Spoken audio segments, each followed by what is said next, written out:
ആട്ടടുക്കളയിൽ തയ്യാറാക്കുന്നത് പൊരി ഉണ്ടയാണ്. അതിനു വേണ്ടി കുറച്ച് പൊരി എടുത്തിട്ടുണ്ട്. ഇതെങ്ങനെ നമുക്ക് തയ്യാറാക്കുന്നത് നോക്കാം. ഇതിൻ്റെ കണക്ക് എന്ന് പറഞ്ഞാൽ 1 കിലോ വെല്ലത്തിന് 3 തേങ്ങയാണ്. ചെറിയ തേങ്ങയാണെങ്കിൽ 4 തേങ്ങ എടുക്കാം. കുറച്ച് ഒരു ആവറേജ് തേങ്ങയാണെങ്കിൽ നമുക്കൊരു 3 തേങ്ങ എടുക്കാം. ഞാനിപ്പോൾ 1/2 കിലോ വെല്ലത്തിൻ്റെ ആക്കുന്നത്. ഞാൻ 1.5 മുറി തേങ്ങ എടുത്ത് ചെറിയ വെല്ലം എടുത്തിട്ടുണ്ട്. ഇത് നമുക്ക് കുറച്ച് വെള്ളം ഒഴിച്ച് അടുപ്പിൽ വെച്ച് ഉരുക്കിയെടുക്കാം. ഇതിൻ്റെ കല്ലും മണ്ണെല്ലാം കളയാം.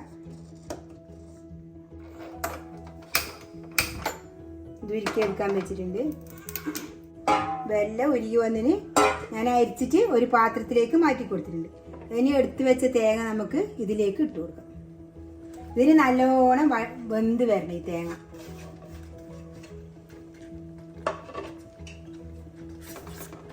ഇനി ഇതിലേക്ക് ഞാൻ ചേർക്കുന്നത്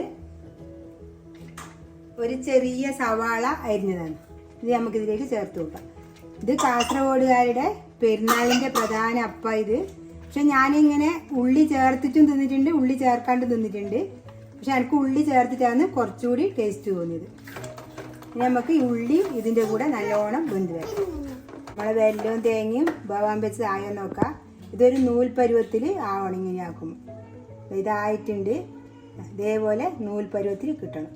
ഇതായിട്ടുണ്ട്. ഇനി നമുക്ക് തീ ഓഫാക്കാം. ഇതിലേക്ക് 1 സ്പൂൺ ഏലക്ക പൊടിച്ചത് ചേർത്ത് കൊടുക്കാം. ഇതിന് കുറച്ച് തണിഞ്ഞിട്ട് വരട്ടെ. ഇളം ചൂടോടെ ആയിരിക്കണം. ഇത് കുറച്ച് തണിയിട്ട്. ഇതിപ്പോൾ 1 കിലോ വെല്ലത്തിൻ്റെ ആക്കുന്നുണ്ടെങ്കിൽ നമുക്ക് ഒരു 1/4 കിലോ പൊരി ഇപ്പം നമുക്ക് ഇതിൽ ചേർക്കണം. അപ്പോൾ ഞാനൊരു 150 ഗ്രാമോളം ഞാനിപ്പം പൊടിച്ചെടുക്കുന്നുണ്ട്. നമുക്ക് നോക്കിയിട്ട് ആവശ്യത്തിന് ഇതിൽ ഇട്ട് കൊടുക്കാം. പൊരി പൊടിച്ചെടുത്തിട്ടുണ്ട്. ഇതേപോലെ പൊടിച്ചെടുത്താൽ മതി. നല്ലോണം പൊടിക്കണ്ട. കുറച്ച് തരി തരി പോലെ ആയിരിക്കണം. ഇനി ഇത് തണിഞ്ഞിട്ടാകുമ്പോൾ നമുക്ക് ഉരുട്ടിയെടുക്കാം. ഇത് കുറച്ച് തണിഞ്ഞ് വന്നിട്ടുണ്ട്. നല്ലോണം തണിയണ്ട, ഒരിളം ചൂടോടെ ആയിരിക്കണം. നമുക്ക് കുറച്ചൊരു ഭാഗങ്ങളാക്കി മാറ്റിയിട്ട് കുറച്ച് പൊരി ചേർത്തിട്ട് ഉണ്ടാക്കി കൊടുക്കാം.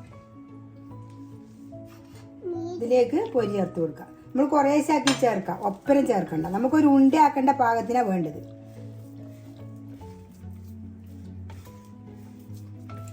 ഇതിങ്ങനെ കുഴച്ചെടുക്കാം. ഇതൊരു പാത്രത്തിലേക്ക് നമുക്ക് മാറ്റി കൊടുക്കാം.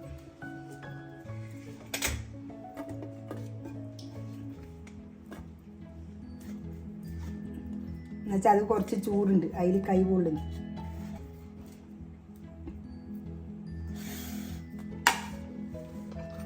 നമുക്ക് ഇതിലേക്ക് ആവശ്യത്തിനുള്ള പൊരി ചേർത്ത് കൊടുക്കാം.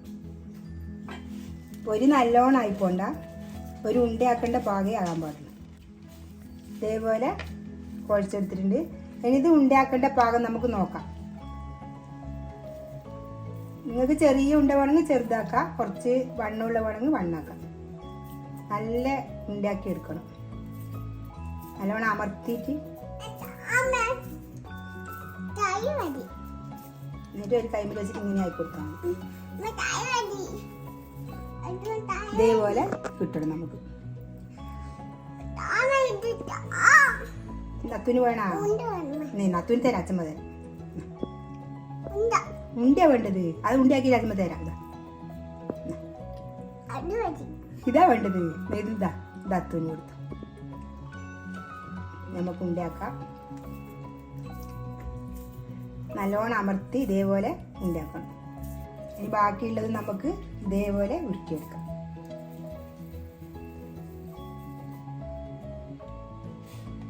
മുഴുവനായി ഉരുട്ടിയെടുത്തിട്ടുണ്ട്. ഞാനെടുത്ത പൊരി കണക്കായി ഇത് ഉരുട്ടാൻ വേണ്ടിയിട്ട്. പിന്നെ ഞാനിതിൽ മധുരം ബാലൻസ് ചെയ്യാൻ വേണ്ടി ഒരു നുള്ളു ഉപ്പ് ചേർത്തിട്ടുണ്ടായിരുന്നു. അത് കാണിക്കാൻ വിട്ടുപോയതാണ്. നമുക്കിത് മാറ്റി വെക്കാം. ഇനി നമുക്ക് വേണ്ടത് 1 ഗ്ലാസ് പച്ചരി എടുത്തിട്ടുണ്ട്. ഞാനിത് ഇതിന് വേണ്ടിയിട്ട് ഇത് കുതിർത്ത് വെച്ചതാണ്. ഇതിന് നമുക്ക് ഒരു മുട്ടയെ ചേർത്തിട്ട് അരച്ചെടുക്കണം. ഒരു മുട്ട എടുത്തിട്ടുണ്ട്. ഇതിൻ്റെ അകത്ത് നമുക്ക് അരച്ചെടുക്കാം. ഇത് പൊരി പൊടിച്ച മിക്സ് തന്നെയാണ്. നമുക്കിതിലേക്ക് ഇട്ടു കൊടുക്കാം.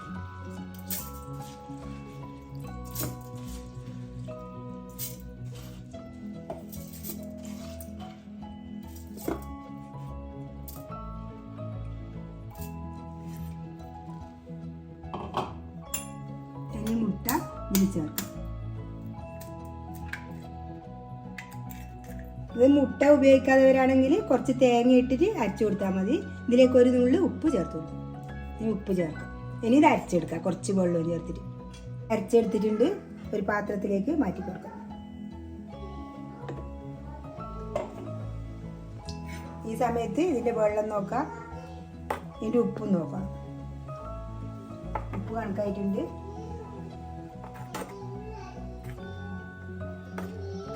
ഇത് നമുക്കൊന്ന് പൊരിച്ചു നോക്കാം. അപ്പോൾ ഇതിൻ്റെ വെള്ളം നമുക്ക് മനസ്സിലാവും. ഇതിപ്പോൾ ഇത്ര വെള്ളമുണ്ട്. ഇത് മുക്കി പൊരിക്കേണ്ടതായതുകൊണ്ട് ഇനി നമുക്ക് പൊരിച്ചു നോക്കാം. ഞാനൊരു ചട്ടി ചൂടാകാൻ വെച്ചിട്ടുണ്ട്. അതൊന്ന് ചൂടായി വരട്ടെ. എല്ലാം ചൂടായിട്ടുണ്ട്. നമുക്ക് ഓരോന്നും ഇതിൽ മുക്കിയിട്ട് വെള്ളമൊക്കെ ഇട്ട് കൊടുക്കാം. ഇത് വെള്ളം കണക്കുന്നതാണ്.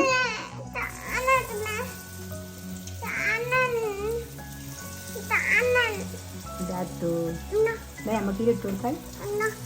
ഇതിങ്ങനെ മുക്കിയിട്ട്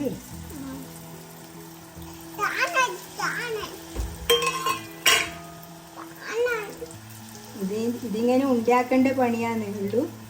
ഇത് ചുട്ടിട്ടെല്ലാം വേഗത്ത് കഴിയും. പക്ഷെ ഇത് കഴിക്കാനാണെങ്കിൽ നല്ല ടേസ്റ്റാണ്. ഇത് മുക്കി പൊരിച്ചിട്ടേക്കും നല്ല ടേസ്റ്റ് ഉണ്ടാകും. അങ്ങനെ വെറുതെ കഴിക്കാൻ തന്നെ നല്ല ടേസ്റ്റാണ്.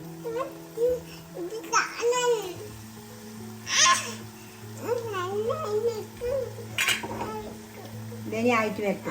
അങ്ങനെ നമ്മൾ അപ്പം റെഡി ആയിട്ടുണ്ട്. ഞാൻ ഒരു ഗ്ലാസ് അരി അരച്ചതിൽ ഇത്തിരി അരി കൂട്ടി ബാക്കിയുണ്ട്. ഇതിന് വാങ്ങാം. അങ്ങനെ മുഴുവനായി ചുട്ടെടുത്തു. തീ ഓഫാക്കാം. നല്ല ടേസ്റ്റുള്ള നമ്മളെ പൊരിയപ്പം റെഡി ആയിട്ടുണ്ട്. ഇതൊരു മാസം വരെ വെച്ചാലും കേടാവില്ല. ഇതേപോലെ എല്ലാവരും ഒന്ന് ട്രൈ ചെയ്ത് നോക്കുക. എൻ്റെ വീഡിയോ ഇഷ്ടപ്പെടുന്നെങ്കിൽ ലൈക്ക് ചെയ്യുക, ഷെയർ ചെയ്യുക, സബ്സ്ക്രൈബ് ചെയ്യുക.